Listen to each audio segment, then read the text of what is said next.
Vamos continuar com teorias da personalidade, né?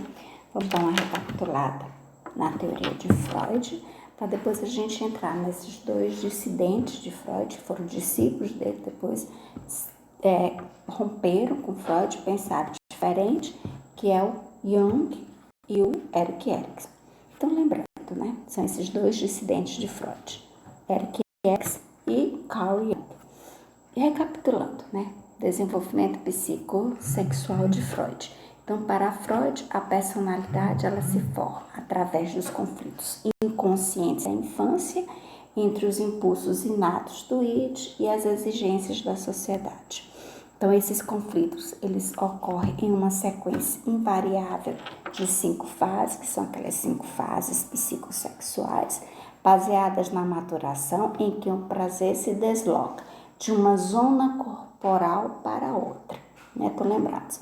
Oral, fálica, latência, genital. Então, são 5 fases. Então, eles vão se deslocar de uma zona corporal para outra, da boca ao ânus, depois para os genitais e assim. Freud considera que as 3 primeiras fases, a da boca, do ânus e a genital, as 3 primeiras fases, elas são as relacionadas aos primeiros 5 anos de vida, que são cruciais para o desenvolvimento da personalidade. Já Erik Erikson, ele fala sobre a questão do desenvolvimento psicossocial, não psicossexual. Então, ele faz parte do círculo de Freud, Erik Erikson, e que ele modificou e ampliou a teoria freudiana. Ele pensou diferente, enfatizando principalmente o quê? A influência da sociedade no desenvolvimento da personalidade.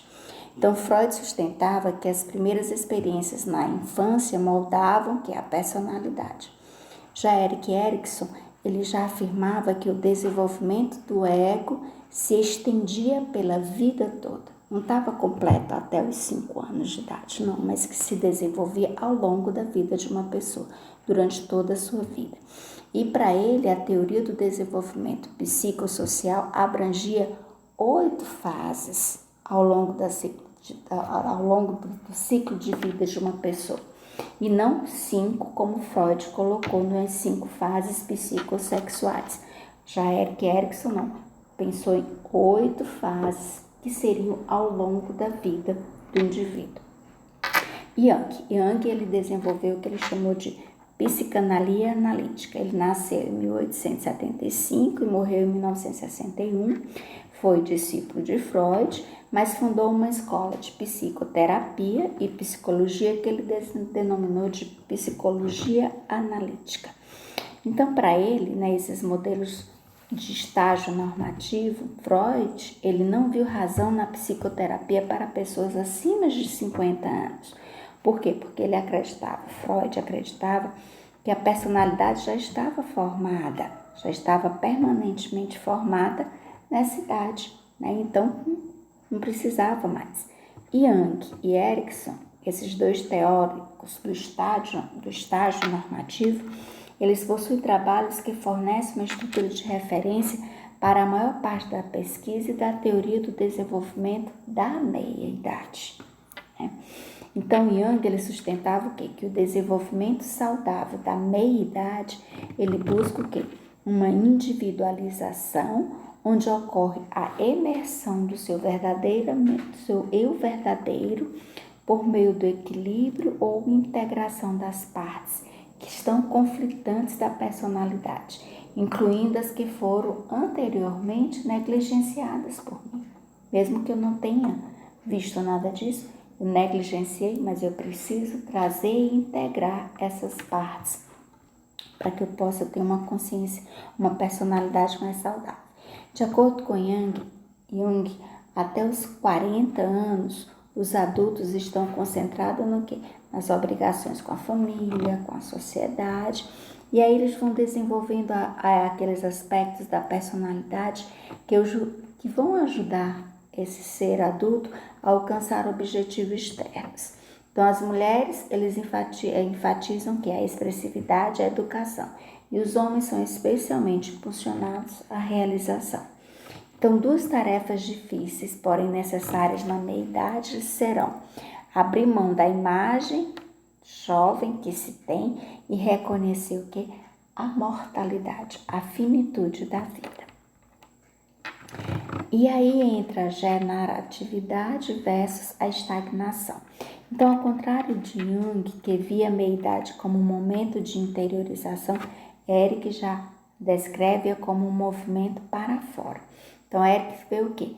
Via a idade em torno dos 40 anos como a época em que as pessoas entram em seu 7º estágio normativo, da generatividade versus a estagnação, onde ocorre o quê? A preocupação dos indivíduos maduros em estabelecer e orientar a própria geração. E a Jung, na teoria analítica, Jung apresentava ideias contrárias à psicanálise. Então, ele acreditava na importância da sexualidade na vida humana, porém não a considerava como o único e principal motivo propulsor da vida e das causas das doenças psíquicas, né? O que ele acreditava? Ele acreditava que era importante a busca da espiritualidade e do papel das religiões para uma vida saudável, o que era totalmente o contrário de Freud. Freud não acreditava, ele já dizia que a religião é o ópio, né, do homem, né, da sociedade. E há duas esferas psíquicas na teoria de Jung, a consciência e o inconsciente, onde o ego representa o centro da consciência, tendo assim a ação pela vontade, ou seja, o livre-arbítrio. E o inconsciente tem dois lados, o pessoal e o coletivo. O inconsciente pessoal, ele seria formado pelas camadas mais superficiais do inconsciente, onde ficam os conteúdos decorrentes da história de vida, da minha história de vida e as minhas experiências pessoais. E o inconsciente coletivo seria o quê? Seria aquele formado pelas camadas mais profundas do meu inconsciente, que seria formado pelos meus instintos, meus arquétipos, que seriam aqueles modelos e semelhanças que eu carrego de outras pessoas, né, que estão ali, elementos psíquicos coletivos ou transpessoais, comum a todos os seres humanos. E tem também a questão da persona, né, que essas máscaras, que esses papéis que nós vivemos, que seriam uma forma de modelos, né, de adaptação que eu vou vivendo para que eu me adapte ao meu meio social, que é necessário à vida em sociedade. Então, a gente vai chegando ao fim, né, dessa segunda aula, onde a gente viu um pouco sobre a teoria analítica, né, de Jung e um pouco do que pensa Erik Erikson, que foram discípulos de Freud, mas que se tiveram assim, uma separação do pensamento de Freud, né? Pensaram um pouco diferente, criaram cada um deles a sua própria teoria e também a sua própria escola, sua escola de psicoterapia e de psicologia. Então, nós temos nessa aula de hoje, esses três personagens, 3 estudiosos da psicologia, Freud, com a teoria da sua personalidade, com a teoria psicanalítica. Nós vimos um pouco de Erik Erikson e Jung, que não são tão conhecidos, mas que vieram da psicanálise, foram discípulos de Freud, se desentenderam e criaram, cada um deles, a sua própria teoria da personalidade. E a gente fica por aqui, até a nossa próxima aula.